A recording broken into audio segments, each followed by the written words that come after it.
Info devotional channel நேயர்கள் அனைவருக்கும் அன்பான வணக்கம். அனைவருக்கும் பொங்கல் நல்வாழ்த்துக்களோடு தை மாதத்தோட சிறப்புகளை பார்த்தோம். இந்த தை மாதம் மிக மிக மகத்துவம் நிறைந்த மாதம் அப்படின்னு சொல்லலாம். உழவு தொழிலுக்கு மரியாதை செலுத்தும் உழவர் திருநாள் இந்த தை மாதத்தின் முதல் நாள் அப்படின்னு கூட சொல்லலாம். அமாவாசை நாட்கள்ல பித்ருக்களுக்கு பூஜையை முறையா செய்யாத குடும்பத்துல குழப்பம், சண்டை, வியாதி, வம்ச விருத்தி இதெல்லாமே சற்று குறைஞ்சுக்கிட்டே வரும். இதெல்லாம் ஏற்படாம இருக்க இந்த தை அமாவாசையிலேயாவது நம்மளுடைய பித்ருக்களுக்கு செய்ய வேண்டிய கடமைகளை முதல்ல செஞ்சுட்டு வரணும்.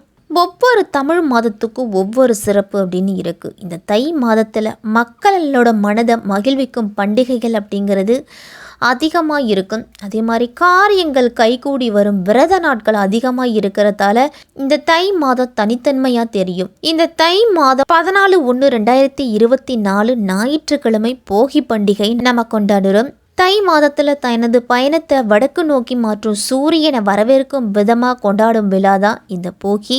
நம்மளுடைய வாழ்க்கையில் நம்ம சந்திச்சுக்கிட்டு இருக்கிற தேவையற்ற துன்பங்களிலிருந்து விடுபட்டு மனதை மகிழ்விக்கும் விதமாக தை 1ஆம் தேதியை நம்ம வரவேற்போம். போகி என்று வீட்டின் வாசல்ல பொங்கல் பண்டிகைக்கான காப்பு அப்படிங்கிறது கட்டுவாங்க. அதுவும் இன்னமும் கிராமத்தில் இந்த வழக்கம் அப்படிங்கிறது இருந்துக்கிட்டு இருக்கு. அத்தோடு பழையன கழிதலும் புதியன புகுதலுங்கிற அடிப்படையில் இந்த காலத்துக்கு ஏற்ற மாதிரி நமக்கு ஒத்து வராத கருத்துக்கள், நம்பிக்கைகள், பழக்க வழக்கங்கள் இதை எல்லாத்தையுமே நம்மளுடைய மனதிலிருந்து வெளியேற்றினாலே நம்மளுடைய வாழ்க்கையில வெளிச்சம் அப்படிங்கிறது கண்டிப்பாக கிடைக்கும். இந்த தை மாதம் நமக்கு ஒரு வெளிச்சத்தை காட்டக்கூடிய மாதமாகவே இருக்கும். தை மாதத்தோட கிரக நிலைகள்லாம் எப்படி இருக்குது அப்படின்னு பார்த்தோன்னா, சூரியன் மகர ராசியில் இருக்கிறாரு, செவ்வாய் தனுசு ராசியில் தை மாதம் 21ஆம் தேதி வரைக்கும் இருக்கிறாரு. அதன் பிறகு மகர ராசிக்கு போகிறாரு. புதன் தனுசு ராசியில் தை 13ஆம் தேதி வரைக்கும் இருக்கிறாரு. அதன் பிறகு மகர ராசிக்கு போகிறாரு. சுக்கிரன் விருச்சிக ராசியில் தை மாதம் 5ஆம் தேதி வரைக்கும் இருக்கிறாரு. அதன் பிறகு தனுசு ராசிக்கு போகிறாரு. குரு மேச ராசியிலையும், சனி கும்பராசியிலையும், ராகு மீன ராசியிலையும், கேது கன்னிராசியில போறாங்க. இப்படிப்பட்ட கிரக நிலைகளோட அமைப்புல தான் இந்த தை மாதம் பிறக்குது. மேஷம் முதல் மீனம் வரை இருக்கக்கூடிய அனைத்து ராசிக்காரர்களுக்கும் எப்படிப்பட்ட பலன்கள்லாம் கிடைக்கும் அப்படின்னு விரிவாவே பார்க்கலாம். தன்னை சார்ந்தவர்களும் முன்னேற வேண்டும் அப்படின்னு நினைக்கக்கூடியவர்கள் தான் இந்த மேஷ ராசிக்காரர்கள். செவ்வாய் பகவானை ராசி அதிபதியாக கொண்டவங்களுக்கு இந்த தை மாதத்தோட கிரக நிலைகளை பார்த்தோம் அப்படின்னா உங்கள் ராசிக்கு 10ஆம் வீட்டில் சூரியனோட பயணம் இருக்குது. அதனால் உங்களுக்கு வேலை வாய்ப்பு அப்படிங்கிறது உங்களை தேடி வரும். வேலையில் இருந்துட்டு வந்த பிரச்சனைகள் எல்லாமே படிப்படியாக குறைஞ்சு உங்களுக்கு கிடைக்க வேண்டிய அங்கீகாரமும் பதவி உயர்வு, ப்ரொமோஷன் இதெல்லாமே உண்டு. இந்த மாதத்தில் உங்களுடைய வருமானத்தை அதிகரிக்கிறதுக்கு என்னென்ன வழிகளில் நீங்கள் முயற்சி செய்யணுமோ அத்தனை வழிகளிலும் நீங்கள் முயற்சி செஞ்சீங்க அப்படின்னா இந்த மாதத்தில் நல்ல முன்னேற்றம் இருக்கும். வருமானம் அதிகரிக்கும். உங்களுடைய கடன் பிரச்சனைகளுக்கு தீர்வு அப்படிங்கிறது கிடைக்கும். அதே மாதிரி பழைய கடன்களை அடைக்கிறதுக்கும் நீங்கள் கொடுத்திருந்த பணம் கைக்கு திரும்ப சேர்றதுக்கும் மஞ்சள் நிற இனிப்பு பண்டத்தை தயார் செய்து மாலை நேரத்தில் பசுவுக்கு நீங்கள் கொடுத்துட்டு வந்தீங்க அப்படின்னா உங்களுடைய கடன் பிரச்சனைகளுக்கு தீர்வு, நிரந்தர தீர்வு அப்படிங்கிறது கிடைக்கும். மேச ராசிக்கு 5ஆம் வீட்டின் அதிபதியான சூரிய பகவான் 10ஆம் வீடான கர்மஸ்தானத்தில் சஞ்சாரம் செய்கிறாரு. அதனால் இந்த தை மாதத்தில் உங்களுடைய ராசிநாதன் செவ்வாய் பாக்கியஸ்தானத்தில், அதுவும் குரு பகவானோட வீட்டில் சஞ்சாரம் செய்கிறாரு. குருவோட பார்வை செவ்வாயின் மீது பதியறதால சுபகாரியங்கள் தள்ளி போய்கிட்டே வருது அப்படின்னு மன சஞ்சலத்தை அடைஞ்சிருப்பீங்க. உங்களுடைய துணிவையும் தன்னம்பிக்கையும் இழக்க வேண்டாம். இந்த தை மாதத்தில் உங்களுக்கு தொட்டது துளங்கும் தொல்லைகள் எல்லாமே அகலும். லாபஸ்தானத்தில் சனியின் ஆதிக்கத்தில் உங்களுடைய பொருளாதார நிலை அப்படிங்கிறது சிறப்பாகவே இருக்கும். அந்த பொருளாதார நிலையில் நீங்கள் உச்சம் பெறுவீங்க. தொழிலெல்லாம் விரிவுபடுத்தும் முயற்சியில் ஈடுபடுவீங்க. அந்த முயற்சியில் சிறு சிறு தடைகள், தடங்கல்கள் இது எல்லாமே இருக்கும். எந்தளவு கடின உழைப்பை போடுறீங்களோ அந்தளவு முன்னேற்றம் அப்படிங்கிறது உண்டு. மேசராசிக்காரர்களுடைய அடையாளம் அப்படிங்கிறது இந்த மாதத்தில் தெரியும். தொழில் துறையில் இருக்கிறவங்களாம் அவங்களோட இலக்குகளை அடையிறதுக்கு அனைத்து வழிகளிலும் உதவிகள் அப்படிங்கிறது உண்டு. அரசு பணிகளில் ஈடுபட்டு இருக்கிறவங்களுக்கெல்லாம் நல்ல முயற்சி செஞ்சீங்க அப்படின்னா எந்த அளவு முயற்சி செய்கிறீங்களோ அந்தளவு வெற்றி உண்டு.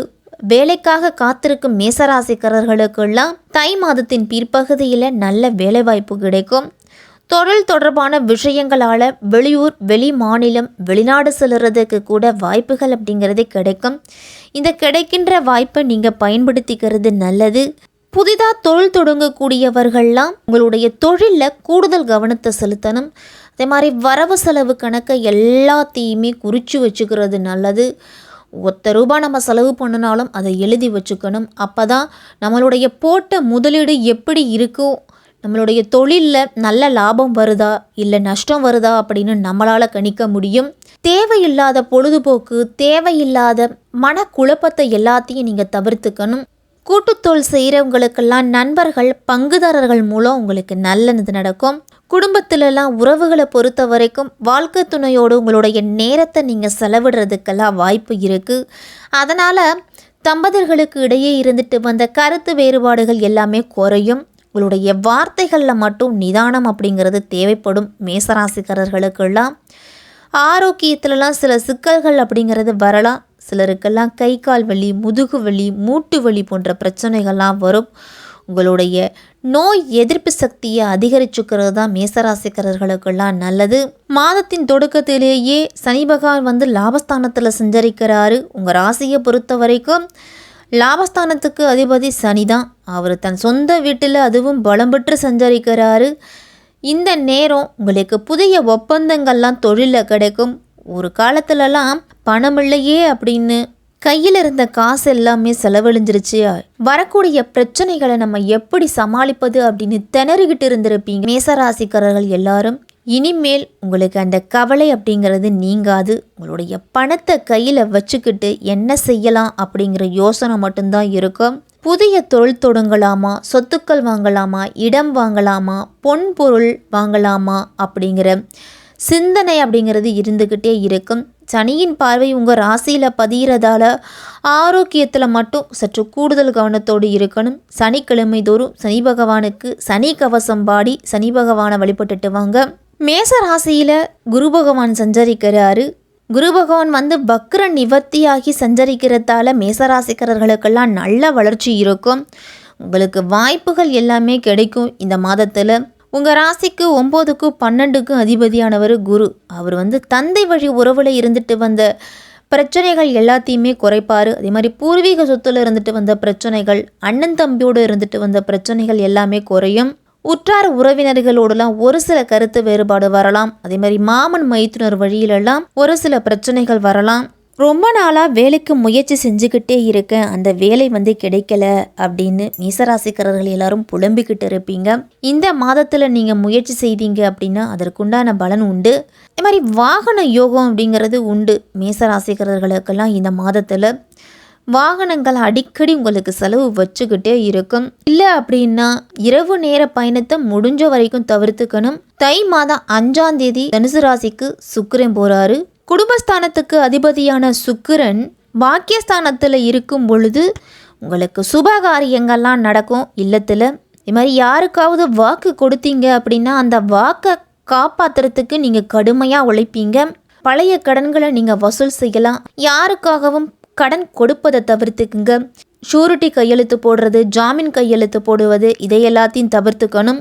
உங்களுடைய வாழ்க்கை துணைக்கெல்லாம் படிப்புக்கு ஏற்ற வேலைக்கு முயற்சி செஞ்சிட்டு இருந்தீங்க அப்படின்னா இந்த மாதத்தில் கிடைக்கலாம். குடும்பத்தில் ஒருவர் மற்றும் மற்றவர்களால் உங்களுக்கு நிதி பிரச்சனை அப்படிங்கிறது தீரும். இந்த மாதத்தில் தை மாதம் 13ஆம் தேதி மகர ராசிக்கு புதன் போகிறாரு.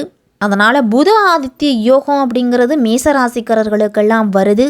உங்களுடைய குழந்தைகளுக்காக, கல்விக்காக எந்த முயற்சி எடுத்தாலும் அந்த முயற்சியில் நல்ல வெற்றி கிடைக்கும். சமுதாயத்தில் உங்களுடைய மதிப்பும் மரியாதையும் உயரும். பிள்ளைகளால் நீங்கள் பெருமைப்படுவீங்க. 10 பேர் உங்களுடைய பிள்ளைகளை பார்த்து பொறாமைப்படக்கூடிய அளவுக்கு கூட அவர்களோட வளர்ச்சி அப்படிங்கிறது இருக்கும். உத்தியோகத்தில் இருக்கிறவங்கெல்லாம் தற்காலிக பணியில் இருக்கிறவங்களுக்கு நிரந்தர பணி வாய்ப்பு அப்படிங்கிறது உண்டு. இந்த மாதத்தில் உங்களுடைய பிள்ளைகளோட எதிர்காலத்தை பற்றி நீங்கள் அவ்வப்போது கனவு காண்பீங்க. உங்களுடைய கனவு நிச்சயம் பலிக்கும். மேசராசிக்காரர்களுக்கெல்லாம் பொது வாழ்க்கையில் இருக்கிறவங்களுக்கெல்லாம் நல்ல பதவிகளும் பொறுப்புகளும் கிடைக்கும். மக்களுக்கு உங்களால் முடிஞ்ச நல்ல உதவிகளை செய்யுங்க. பொது வாழ்க்கையில் இருக்கிறவங்களுக்கெல்லாம் தை மாதம் 21ஆம் தேதி மகர ராசிக்கு செவ்வாய் வந்து உச்ச வீடு அப்படின்னு சொல்லலாம். உங்கள் ராசிநாதன் செவ்வாய் உச்சம் பெறும்போது உங்களுடைய உடல் ஆரோக்கியத்தில் இருந்துட்டு வந்த பிரச்சனை எல்லாமே சீராகும். மனதில் அமைதி அப்படிங்கிறது கிடைக்கும். மேசராசிக்காரர்களுக்கெல்லாம் எந்த செயல் செய்தாலும் அதை திட்டமிட்டு செய்வீங்க.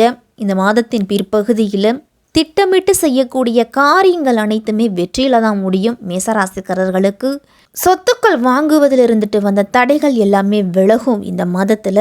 அதே மாதிரி வீட்டிற்கு தேவையான எலக்ட்ரானிக்ஸ் பொருள்கள் வாங்குறது, அல்லது ஒரு பெயிண்ட் அடிக்கிறது, இல்லை ஒரு கேட்டு போடுறது, இந்த மாதிரி ஏதாவது ஒன்று நம்மளோட இல்லத்துக்காக செய்வீங்க.